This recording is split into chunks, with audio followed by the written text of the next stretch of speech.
শিয়ালদা বনগাঁ শাখার বামনগাছি স্টেশনে হকার উচ্ছেদের নোটিশ ঘিরে তীব্র চাঞ্চল্য ছড়িয়েছে। অন্যদিকে এই নোটিশ পাওয়ার পরই এক ব্যবসায়ী নিজে থেকে নিজের দোকান সরিয়ে ফেলেছেন। রেল প্রশাসনের পক্ষ থেকে জারি করা এই নোটিশে জানানো হয়েছে আগামী 16 জুন 2024 তারিখ সকাল 11:30 থেকে বামনগাছি স্টেশনের 1, 2, 3 নম্বর প্ল্যাটফর্ম এবং সংলগ্ন লেভেল ক্রসিং 15টি এলাকা থেকে সমস্ত অননুমোদিত কাঠামো ও জবরদখল উচ্ছেদ করা হবে। রেলের স্পষ্ট নির্দেশ, আগামী 15 জুনের মধ্যে স্টেশন চত্বর থেকে সমস্ত অবৈধ কাঠামো সরিয়ে নিতে হবে, অন্যথায় 16 জুন রেল দপ্তর উচ্ছেদ অভিযানে নামবে। এই অভিযানে আইন শৃঙ্খলা রক্ষার জন্য রেল পুলিশের পাশাপাশি বারাসাত ও দত্তপুকুর থানার পুলিশ প্রশাসনকে পূর্ণ প্রস্তুতি সহ উপস্থিত থাকার নির্দেশ দেওয়া হয়েছে। রেল সূত্রে আরো খবর, দীর্ঘদিন ধরে বেশ কয়েকজন ব্যক্তি 3টি বা তারও বেশি জায়গা অবৈধভাবে দখল করে রেখে দোকান ভাড়া দিয়ে ব্যবসা চালাচ্ছেন। এই অবৈধ ব্যবসার চক্র ভেঙে ফেলতে এবং স্টেশন চত্বর হকার মুক্ত করতে এবার কঠোর ব্যবস্থা নিতে চলেছে রেল প্রশাসন। এই নোটিশের পর থেকেই হকারদের মধ্যে তীব্র আতঙ্ক ও ক্ষোভের সৃষ্টি হয়েছে। ব্যবসায়ীরা আগামী সোমবার থেকে লাগাতার আন্দোলনের হুঁশিয়ারিও দিয়েছেন। তবে এই উত্তপ্ত পরিস্থিতির মাঝেও ধরা পড়েছে এক ভিন্ন ছবি। বামনগাছি স্টেশনে 1 নম্বর প্ল্যাটফর্মে 1989 সাল থেকে ব্যবসা করে আসা এক দোকানদার নোটিশ পাওয়ার পরই নিজে থেকে তার দোকানের কাঠামো সরিয়ে নিয়েছেন। কাঠামোর যে যন্ত্রাংশগুলো যেগুলো রয়েছে ব্যবহারযোগ্য যেগুলো, সেগুলো আমি নিয়ে যাচ্ছি।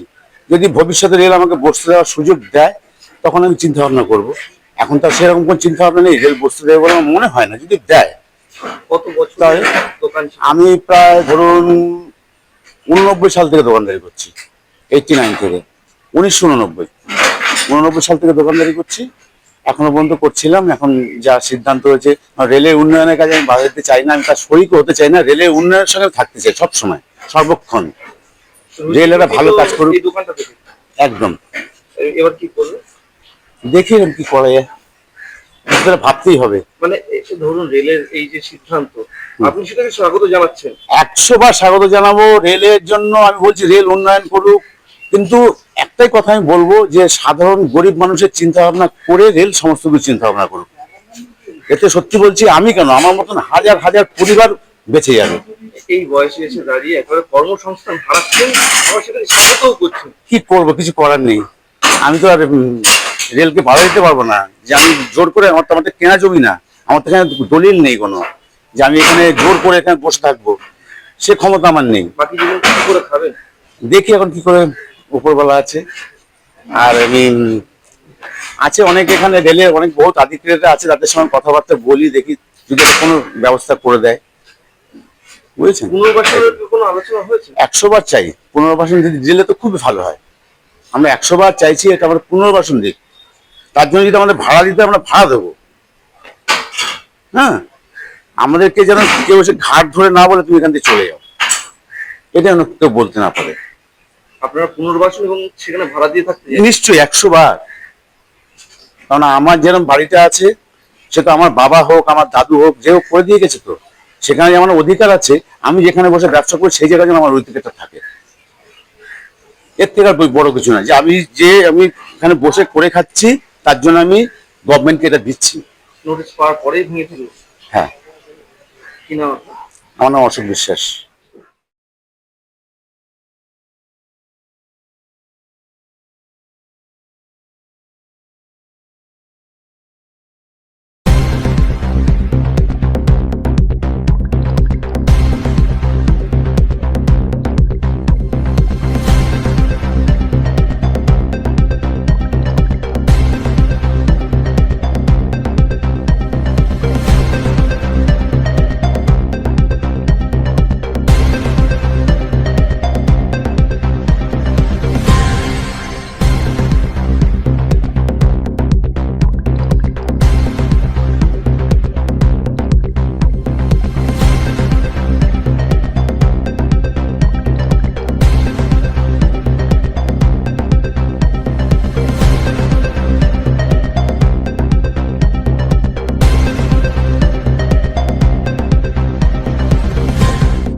যেটা মনে করবে সেটা তারা করবে, কারণ শুধু আমাদের বামুনগাছি না তো, সব জায়গাতে ক্লিয়ার করছে এরকম।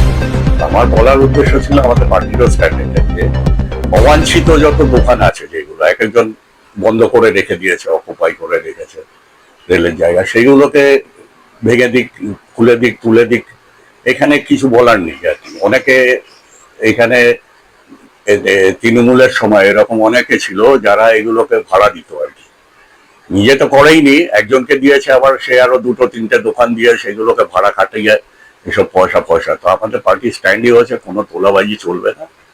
আর এইটাই শুধু তাই না, পুরো রেল জায়গা যতটা অ্যাকোয়ার করে রেখেছে আর কি রেলের ক্ষেত্রে আর কি, সেখানে এতগুলো লোক, জীবিকার ব্যাপার আছে, অল্টারনেট একটা ব্যবস্থা না করে এতগুলো লোককে তোলাটা মানে কি, এতগুলোর সাথে মানে ধরো 700-800 যদি দোকানদার থাকে, তাহলে ফ্যামিলি ইন্টু 5 ধরো কত, প্রায় 4000 ফ্যামিলি মেম্বার হয়ে যাচ্ছে, তাদের একটা ইয়ের মধ্যে পড়ে যাবে। আমাদের বলার উদ্দেশ্য এটা, যে স্টেশন মাস্টার যে আমার পরিচিত আর কি বাবু, ওকে বললাম এইটাই আর কি, যে আমি এদেরকেও বললাম যে দেখো এটা কোনো দলগত ব্যাপার না, এটা সবারই দাবি, তো যেভাবেই হোক একটা অল্টারনেট যদি ব্যবস্থা করেছি আম জনসাধারণ নিয়ে যদি এই আন্দোলনটা হয়, এইটাই বলার উদ্দেশ্য এটা। আমার নাম সুব্রত কর। একটাই ব্যাপার হচ্ছে যে আমাদের উচ্ছেদ করলে আমাদেরকে পুনর্বাসন দিতে হবে। আমরা আজকে 50-60 বছর উপরে এখানে দোকানদারি করে খাচ্ছি, আমরা তো বলিনি যে আমরা কোনো রকম ইয়ে করবো না, আমরা সব রকম কম্প্রোমাইজ করতে রাজি আছি। যার যেটুকু দরকার, যেটুকু নিয়ে যেটুকু থাকে তার উপর দিয়ে আমাদেরকে দিক। আমরা তো কোনো রকম বলিনি যে আমরা কোনো কম্প্রোমাইজ করবো না, আমরা যেখানে যেরকম কম্প্রোমাইজ করলে আমরা সব রকম করবো, কিন্তু তাই বলে এই না যে পুরো উচ্ছেদ করে দিয়ে চলে যাবে, এটা তো মেনে নেওয়া যায় না। এরকম করলে আমাদের বাধ্য হবে লাইনে গলা দিতে, আর কিছু করার নেই, প্রতিটা দোকানদারকে লাইনের উপর শুয়ে থাকতে হবে, আর কিছু করার নেই। ইতিমধ্যে রাজ্যে বিভিন্ন স্টেশন চত্বরে হকারদের কার্য সম্পন্ন হয়েছে, এবং বামনগাছি যেটা বারবার প্রশ্ন উঠছে, যাত্রীদের যাতায়াতে বিঘ্ন ঘটে কিছু দোকানের কারণে বা স্টেশন চত্বরে যে দোকানগুলো আছে সেই কারণে, সেগুলো কিভাবে দেখছেন? দেখুন, সেগুলো তো আমরা বলেছি তো, যে আমরা দরকার পড়লে যদি রাস্তা বড় করার হয়, আমরা কিছুটা ছড়ে দুদিক দিয়ে কম্প্রোমাইজ করে ছোট করে আমরা রাস্তা আরো বড় করার সাহায্য করবো, আমরা তো না বলিনি। তাই বলে এই তো না যে পুরো আমাদেরকে উচ্ছেদ করে দেবে, পুরো উচ্ছেদ করলে তো আর হবে না। আজকে এই দোকানগুলো, আজকে আমরা যখন প্ল্যাটফর্মে আগুন লাইট জ্বলতো না, কিছু জ্বলতো না, তখন এই দোকানগুলো এসে দাঁড়িয়ে থাকতো, পাবলিক নামতে সেখানে আশ্রয় নিত।